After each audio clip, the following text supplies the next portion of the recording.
In the heart of the east side of Detroit, Willie Baxter's story began in a world overshadowed by hardship. Born to a mother who struggled with addiction, Willie never had the chance to know his father. His childhood was marked by instability and neglect, and by the age of 12, he found himself abandoned to the unforgiving streets. Surviving on the cold, mean streets of Detroit, Willie quickly learned the harsh realities of life. He scavenged for food and sought shelter in abandoned buildings, grappling with the loneliness that came from being a child without a family. The city was a relentless place, and Willie faced each day with a mix of resilience and desperation.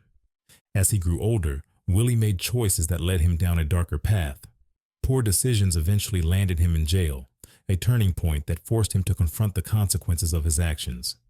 During this time, he developed a close relationship with Chaplain John Stewart, who introduced him to the teachings of the Bible. It was there that Willie found hope and purpose, ultimately giving his life to Jesus. After serving his time, Willie returned to a city that felt both familiar and alien. At his lowest point, he stumbled upon Ebenezer Baptist Church, where he sought refuge in the alley behind the building. Reverend Thompson, recognizing Willie's struggles, often met him there, bringing hot meals and offering prayers. Their meetings became a source of strength for both men. Willie began doing odd jobs around the church, sweeping, mopping, and vacuuming the sanctuary in exchange for meals. Although he felt a deep sense of shame about his clothing, watching the congregation dress in tailored suits and beautiful dresses, he found solace in the quieter setting of Wednesday night Bible study, where he would sit in the back, absorbing the teachings. One day, while cleaning the church, Willie discovered a brand new black suit, a crisp white shirt, and shiny black shoes waiting for him in the storage closet, along with a note that read, "Simply because we love you." Overwhelmed with gratitude, Willie wore the suit proudly to church that Sunday. A beautiful lady sang a song that resonated deeply with everyone in the congregation. Her voice soared, filling the sanctuary with an atmosphere of worship that brought the church into thunderous praise. Tears swelled in Willie's eyes as he reflected on the faithfulness of God and the incredible journey he had taken to reach this moment. As the service concluded, the congregation buzzed with excitement about the upcoming annual church picnic. Willie volunteered to be the chef, eager to contribute in any way he could. He set up the grill outside, the aroma of burgers and ribs wafting through the air and drawing people to the food station. As he flipped burgers and tended to the ribs, a familiar face approached him, the lady with the beautiful voice. "Hello, Willie. I don't think I've had ribs like yours since my daddy used to grill for our family when I was a little girl. Thank you so much for being the chef for our picnic." Willie blushed, overwhelmed by the compliment. Just then, a tall teenage boy walked up and spoke to the lady. "Ma, did you ask Mr. Willie if I can have some more ribs and potato salad?" As Willie looked up at the boy, it was like looking at himself 20 years ago. The striking resemblance stunned him, and something hit his heart so heavy that he was left speechless. He turned to the lady, his eyes wide with realization. "Is he—" The woman nodded slowly, a mix of emotions swirling in her gaze. "Yes, Willie. This is Willie Jr. He's your son." Willie's heart raced as he processed the revelation.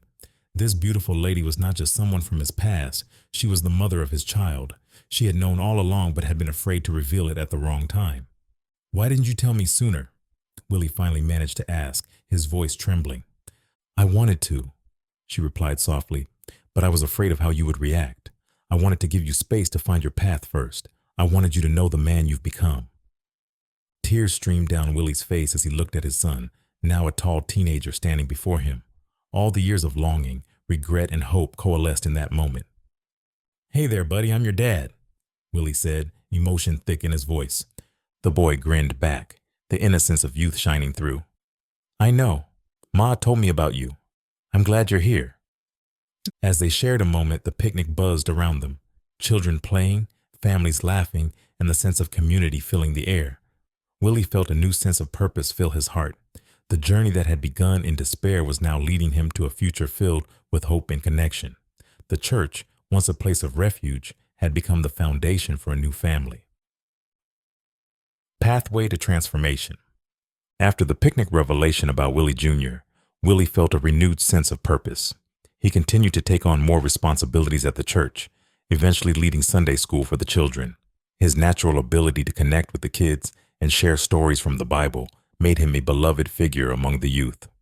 As Willie grew in faith and confidence, Reverend Thompson recommended him for the position of deacon. This role allowed him to serve the church community more fully, assisting in various ministries and helping to organize outreach efforts. Willie felt honored and dedicated himself to serving others. Recognizing his growing passion for teaching and ministry, Willie enrolled in ministerial classes. He spent evenings studying theology and preparing sermons, eager to deepen his understanding of the scriptures. His commitment didn't go unnoticed. He became a regular teacher for Wednesday night Bible studies, sharing insights and fostering discussions among attendees. As Willie's contributions became invaluable, the church leadership recognized his potential. They offered him a paid position as a full-time employee, allowing him to focus entirely on ministry work. Willie gladly accepted, feeling that he was finally fulfilling his calling. With his new job, Willie was able to move into his own apartment and purchase a reliable car. This newfound independence was a significant milestone in his life, representing not only stability but also the realization of dreams he once thought impossible. With all these changes, Willie worked to build a relationship with Willie Jr. He involved his son in church activities, teaching him about faith and service. Their bond grew stronger as they shared experiences together, and Willie felt immense pride in being a role model for his son. To everyone's surprise, one Sunday, Pastor Thompson made a monumental announcement to the congregation. Willie Baxter would be his successor as the new senior pastor of Ebenezer Baptist Church in Detroit, Michigan. The congregation erupted with excitement and praise, clapping and cheering for Willie, who stood in astonishment. Bernadette and Willie Jr. embraced each other tightly, tears streaming down their cheeks from the overwhelming joy of the announcement. This was a moment they had all longed for, a culmination of years of struggle, growth, and faith. As the applause echoed throughout the sanctuary, Willie felt a wave of emotions wash over him. Gratitude for the support of the church, love for his family, and a profound sense of purpose filled his heart. This was not just a new role, it was a chance to lead others on their own journeys of faith and redemption, just as he had experienced. Standing at the pulpit, Willie looked out at the congregation, ready to embrace his calling. He knew that his journey had come full circle, and he was prepared to share the light and love he had received with everyone who walked through the doors of Ebenezer Baptist Church. Willie's transformation from a homeless man seeking scraps to a respected pastor was a powerful testament to the impact of community, faith, and unwavering support. His story inspired many, proving that no matter how dark the past may be, it is possible to rise again and bring light to others along the way.